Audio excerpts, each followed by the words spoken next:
afternoon, and welcome to the southern area of the Links Incorporated Links in Pink Breast Cancer Awareness Series, Sisters Speak.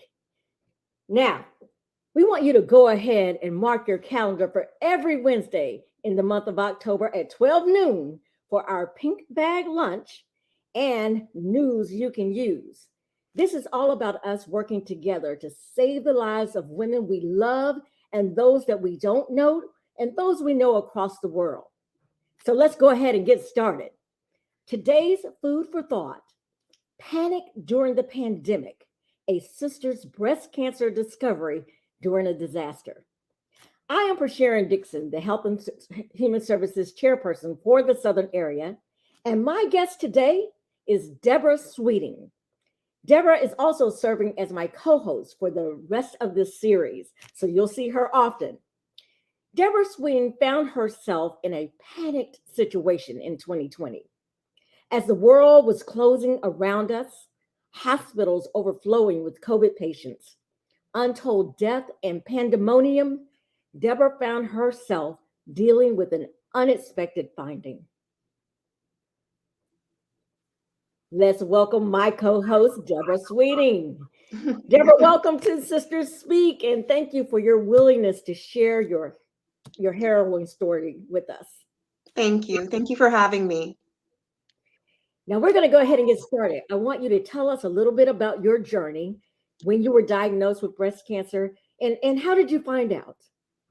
Sure. My journey started last year. It was August 28th, 2020, and I discovered a lump in my right breast.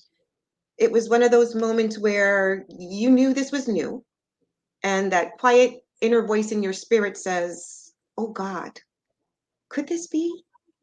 So there was a little panic there. And I called my gynecologist office and told the nurse I found a lump and I want a mammogram prescription, please. She gave the message to my doctor, who then called me back and said she forwarded a prescription for an ultrasound to radiology imaging, and that all I needed to do was give them a call so that they could schedule my appointment. When I called them, I said, look, I want an appointment as early as possible, please. And luckily for me, they had one that same evening. So I took that appointment. When the ultrasound came back, the study showed that I had an abnormality. And it said that I needed to follow up with my primary care physician in order to have further tests done to make sure that the lump was benign or non-cancerous. So from that point, my gynecologist had to refer me to a breast specialist.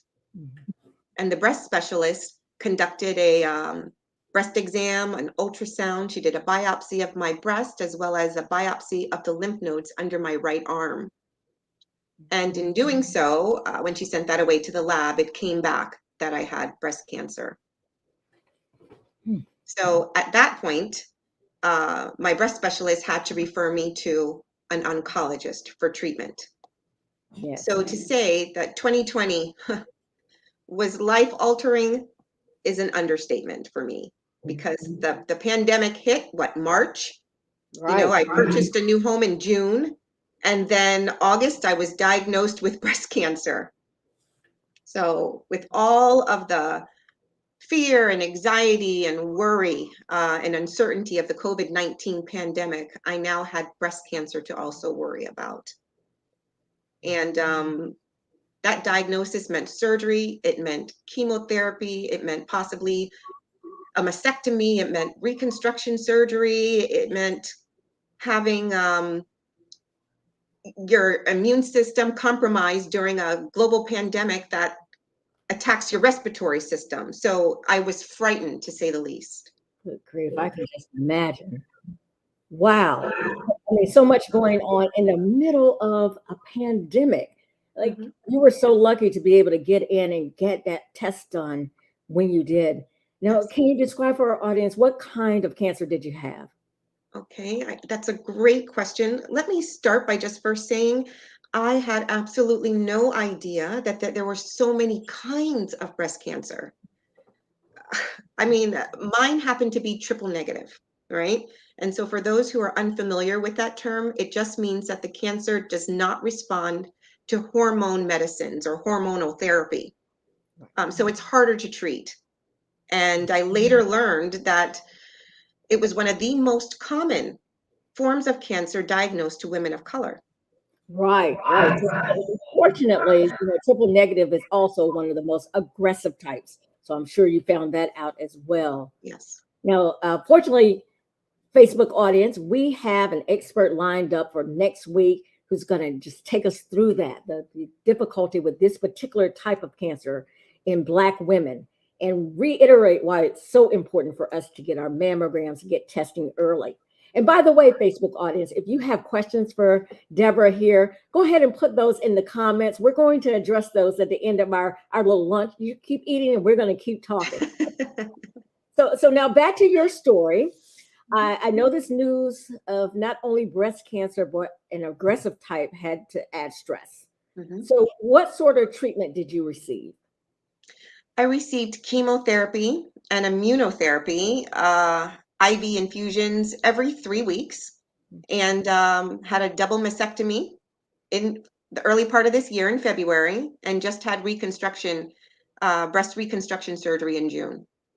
Wow, that's a lot. Yeah. Did you experience any kind of delays because of the pandemic?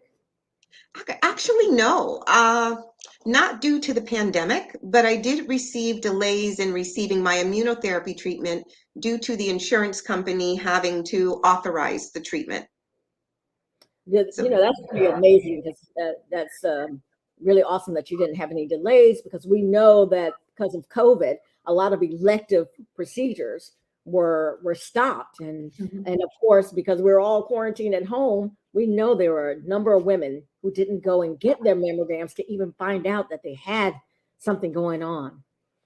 So now, Deborah, we have some photos here, and kind of your experience. I want you to walk us through these. Sure. Let's see. First photo, please.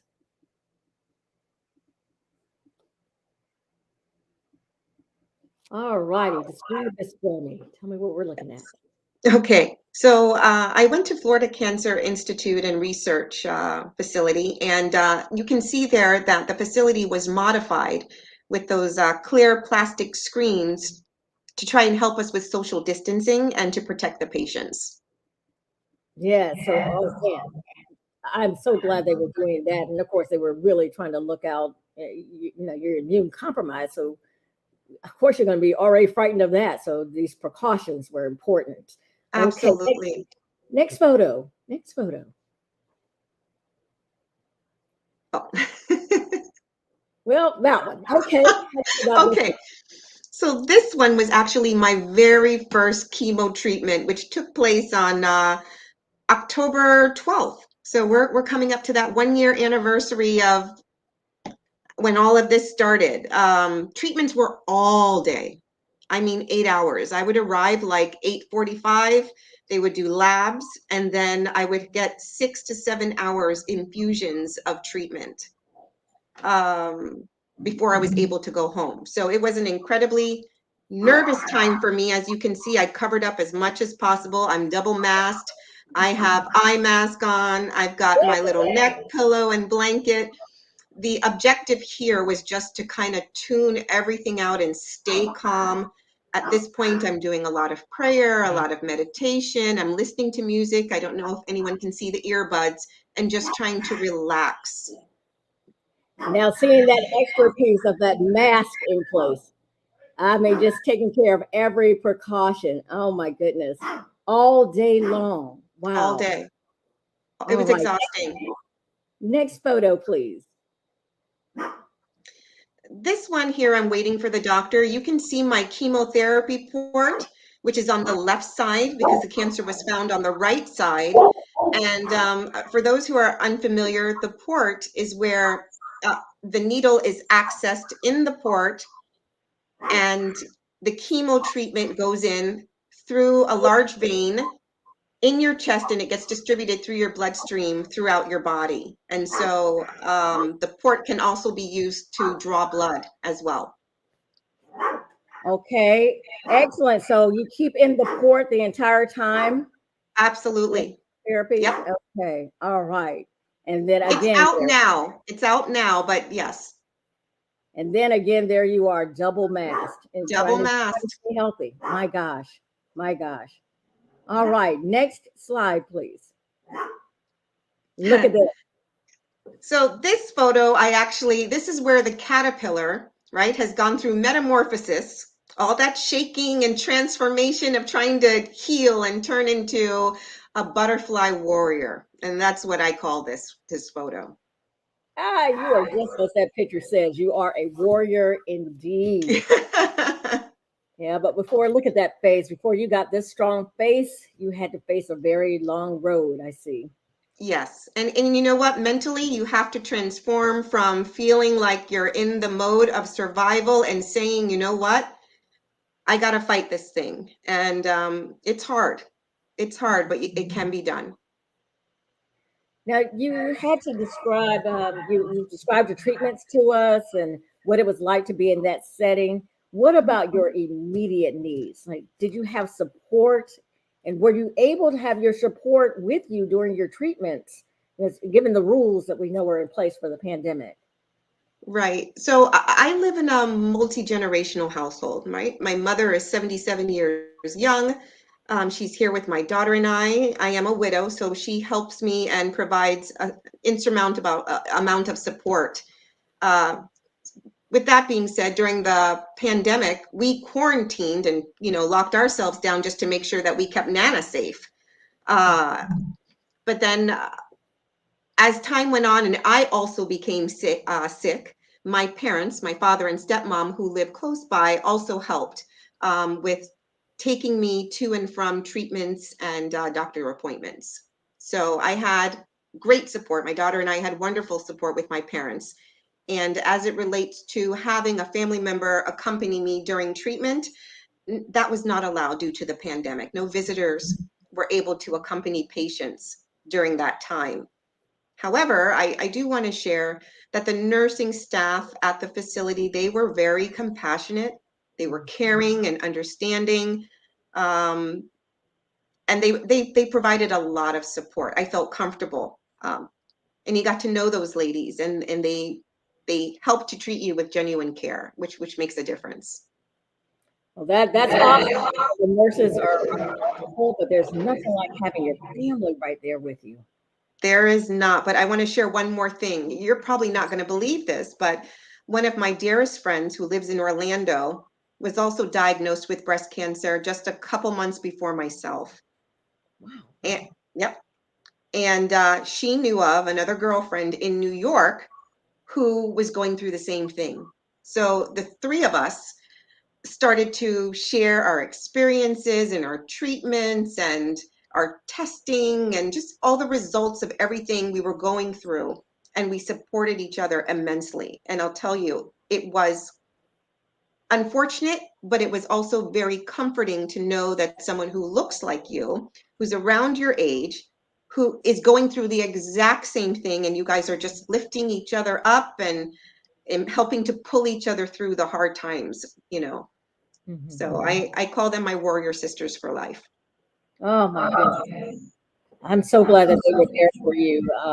We know that just having this diagnosis is one thing. Mhm. Having to deal with all the extras that came along with COVID was another thing. But Mhm. tell us a little bit more about that. Let's delve into how you dealt with this illness during the worst pandemic ever. So I was completely frightened, to say the least. I just wanted to isolate from everyone. I wanted to seclude myself to make sure that I could keep myself and my family safe. And chemotherapy, it kills both your good and your bad cells. So you become immunocompromised, you become extremely weak, and I became sedentary. I stayed inside, I kept my daughter inside, I became paranoid, and I felt like the air, even just going out for a walk in my community, could possibly get us infected. So I was worried about personally being infected by COVID and my family. So it was very difficult. It took a lot of prayer and just extra precautions. But physical exercise is incredibly important because, as I said, the chemo destroys your good and your bad cells, and then you lose weight and you lose muscle. So in order to stay healthy and to help to keep your immune system as strong as possible, you do have to exercise and kind of just get out there and protect yourself and keep pushing through. Absolutely. Wow. Health is so important. Just as important as our physical health, right? Yes. Yeah, so we have to make sure that women that we know that are going through this, we're helping them in that way, to support them mentally while they're trying to get their physical together. Listen, here are a few statistics that we want to make sure that you hear about in our Facebook group here. And I keep glancing over to my phone because I'm looking for your questions coming in. So don't worry about that. Go ahead and put those questions in if you have them. We certainly will address them. But keep in mind, ladies, 1 in 8 women are diagnosed with breast cancer. And Black women get breast cancer at 3% lower rate than white women, but we're 42% more likely to die from the disease. Breast cancer is the most common cancer in Black women. And early stage breast cancer has a 99% 5-year survival rate. So catching this early is the key. Early diagnosis, we've got to do that. And the younger women who are finding themselves having breast cancer oftentimes are Black women. And of course, we've already said that triple negative is one of the worst and also affects Black women.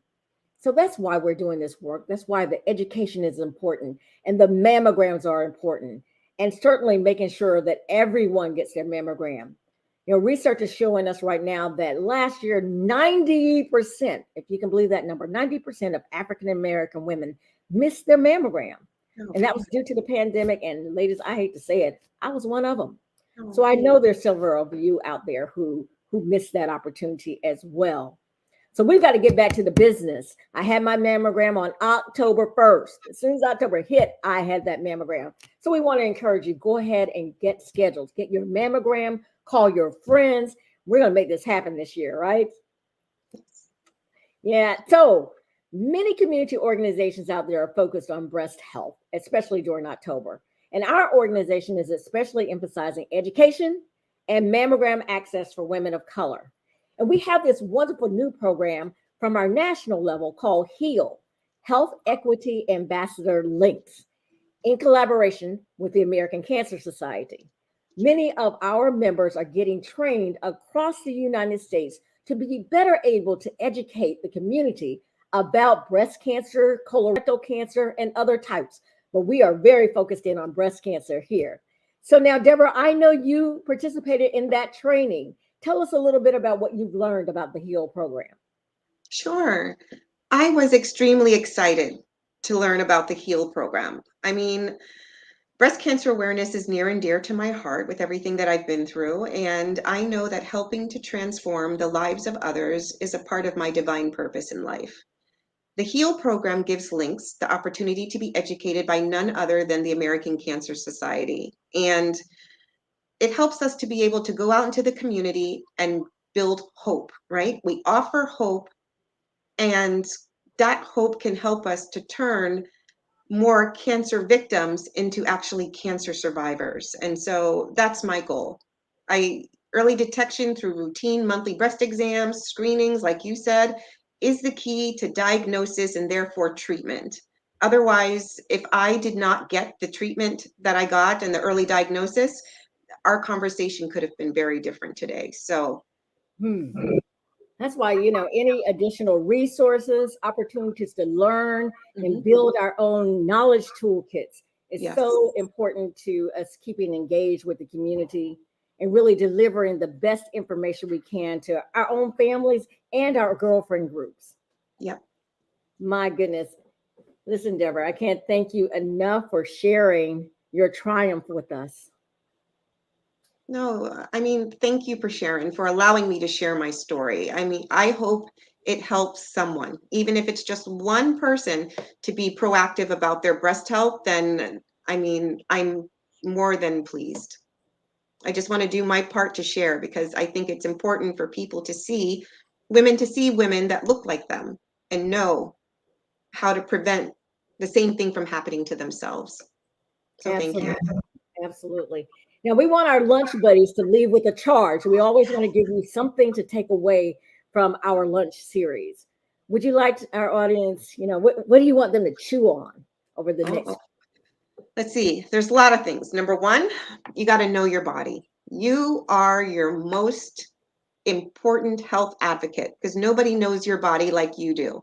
So that's number one. Number two, I mentioned my intuition, that quiet voice, and I think it's very important for people to listen to your intuition.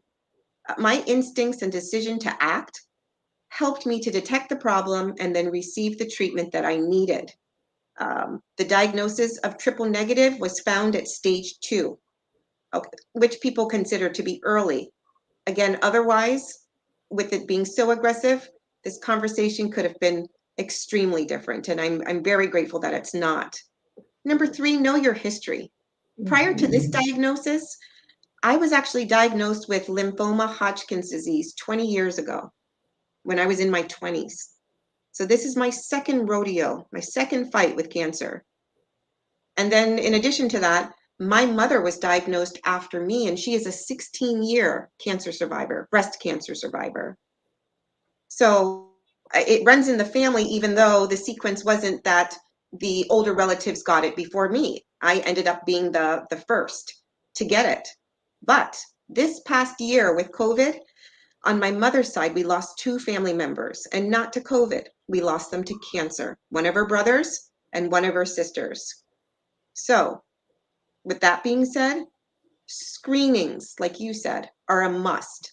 Mammograms, colonoscopies, they are the best way to know if you are at risk for cancer, because sometimes it's not something that you can physically feel. It's not tangible for you to be able to touch it and know that something is wrong. Sometimes it's inside. Right, and all of those things that you just said, because you just never know. And I shared with you that we've gone through a little thing with my youngest daughter. We don't have breast cancer in our family. We do have a history of prostate cancer on my father's side, and stomach cancer in a great grandparent. But my daughter felt a lesion in her breast, and because our mommy's been on her about making sure you're feeling your breast over the years, just her own breast self-examination, she discovered that lump. And we got it biopsies, and unfortunately it had some atypical cells in it that would indicate that she would be at higher risk for breast cancer. So now we're in the process of working through that. Like 21 years old, who would have thought? And in a family where there is no cancer history. So your cancer history is important, but the screenings, the checking your own breast, is important, especially at 21, who, that's not when you would typically get a mammogram. So definitely we don't want to miss anything. We don't want to miss anybody. And we want to make sure we're doing all the things that you have described here. Now, we did have a question come in. We have one of our guests who's asking, was chemotherapy the only option you were given? In other words, could you have chosen some other form of therapy? No, chemo was, especially because it was aggressive. Chemo was the option. And then in addition to that, in addition to chemo, I had immunotherapy.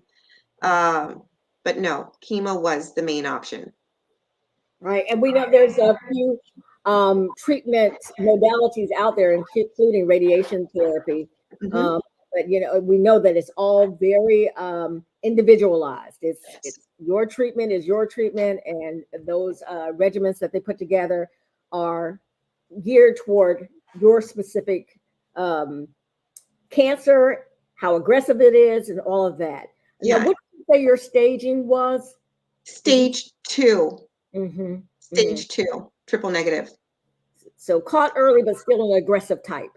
Oh yes. Yes. It was nerve-wracking. Hearing that, well, it's relatively early, it doesn't calm your spirit, but it is an aggressive type, so we're going to have to move pretty aggressively with it. You just That- don't know.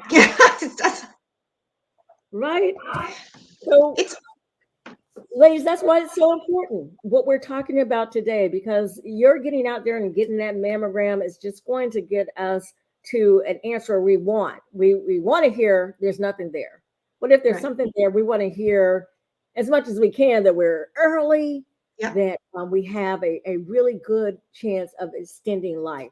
And Yes. that's what we're doing. That's what we're You trying. want as many options as possible available to you for healing. Well, I'm checking out with our monitor of Facebook to see if we have any more questions out there. Nothing Okay. else has come in yet. Ladies, let's see. Yes, nothing else has come in. Okay. So we thank you for sharing your pink bag lunch with us in lunchtime. And, stories like Deborah's are the reason this series is important to our communities and our members. Deborah and I will be back next week to talk with one of our experts about the unique risks and challenges facing women of color as it relates to breast cancer. Ladies, there's nothing like hearing sisters speak. See you next week. See you. Thank you.